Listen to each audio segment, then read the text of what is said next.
The A-level adapted curriculum. It's important to note that government through the Ministry of Education and Sports started the review, a comprehensive review of the A-level curriculum.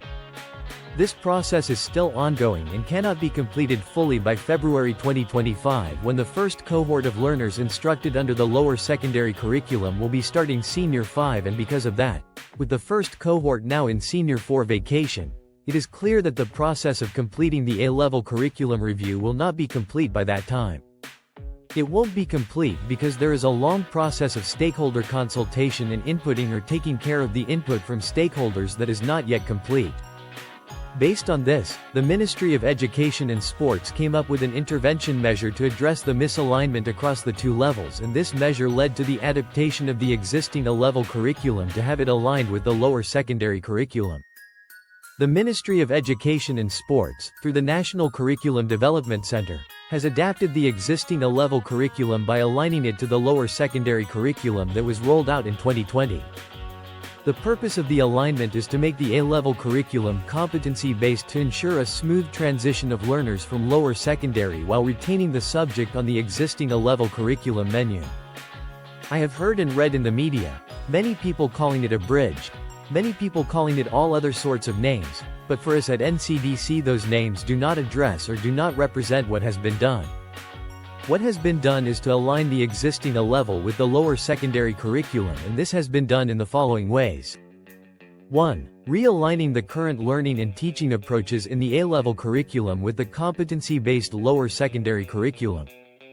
This involved changing the subject objectives that we have had into competencies and learning outcomes that can be acquired through learner-centered teaching and learning methods. In addition, secondly, we have done the adaptation or the aligning by removing content overlaps, content that has been considered obsolete, and content and concepts that have been considered redundant.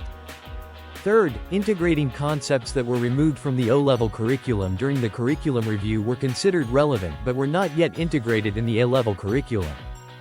So, what I can say about this is during the lower secondary curriculum review, some content was shelved for O-level, but this content was originally in O-level, so that content has been taken care of during this curriculum alignment process.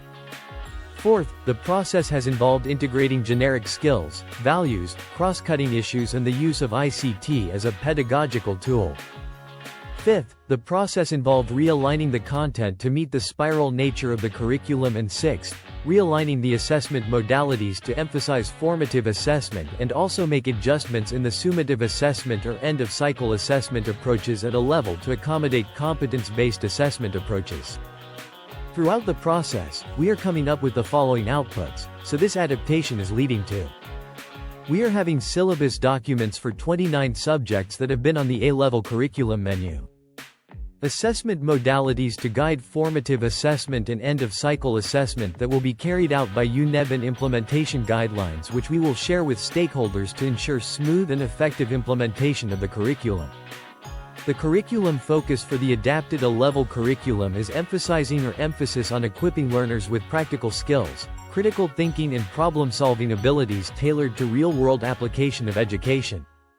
The adapted curriculum aligned to the lower secondary emphasizes making use of the education to address societal challenges and solve problems in the society. Mode of instruction. The adapted curriculum requires teachers to employ learner-centered, inquiry-based and problem-based learning approaches and methods. The suggested approaches promote acquisition of generic skills, utilization of ICT as a pedagogical tool, paying attention to cross-cutting issues and utilizing the knowledge acquired in school to address the societal challenges.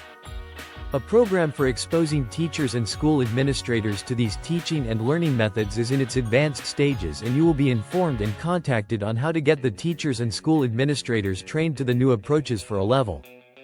Unlike the training that we have had for the lower secondary curriculum, the teacher training strategy that we have for the A-level curriculum puts head teachers, deputy head teachers and directors of studies at the center of the capacity development process, and this is to ensure sustainability of the continuous capacity development program in all schools across the country. A training manual is being developed to detail how this motto works and will be shared with you as head teachers and other stakeholders in the due process before the end of this month. We hope it will be ready. Assessment. The assessment mode for the adapted curriculum is similar to what is being used at lower secondary. It has provision for formative assessment and end-of-cycle summative assessment. The details of this information are in the syllabus documents that will be shared. How far has the process gone? I imagine that you are interested in that. The adapted curriculum is already developed, and we have drafts in place. The draft syllabus documents are now being taken through the mandatory quality assurance and approval process. That's the reason we have not yet shared them. After the approval, soft copies will be shared with stakeholders through the various online platforms, but that does not mean that we are not printing. We are sharing through online platforms to enable the stakeholders get acquainted with what has been planned.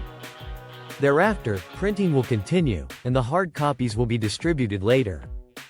The curriculum documents will be shared with all stakeholders, including schools before the Senior 5's report for beginning of term. Term 1 Senior 5 2025. The school calendar. I think I saw that they are reporting on the 24th of February. We hope to have shared these documents with you by that time. There is a question I'm expecting. Is there anything that was not changed since we are dealing with the adaptation? And the answer is yes, the following did not change. We did not change the content that existed, but we made adjustments on how it is presented to learners. The subject menu has not changed.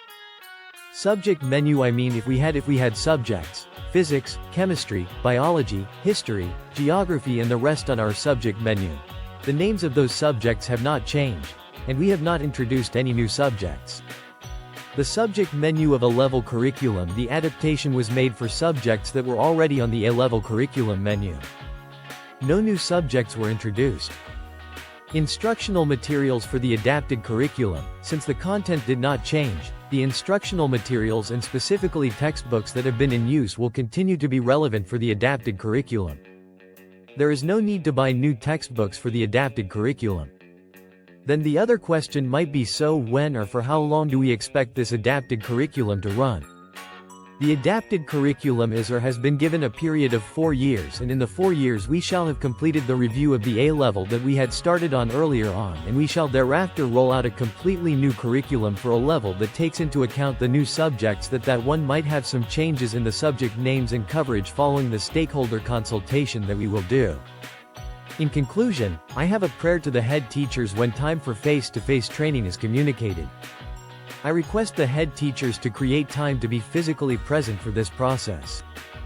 The training when it comes to school-based, we expect to start with head teachers this time around, and we request that you create time and do not delegate, because the lessons we've learned from lower secondary, one of them is that delegating this responsibility introduced communication attrition points, and I know that once the head teachers create time to attend and we take time to take you through, then we will be able to effectively implement the adapted curriculum and the ones that will follow.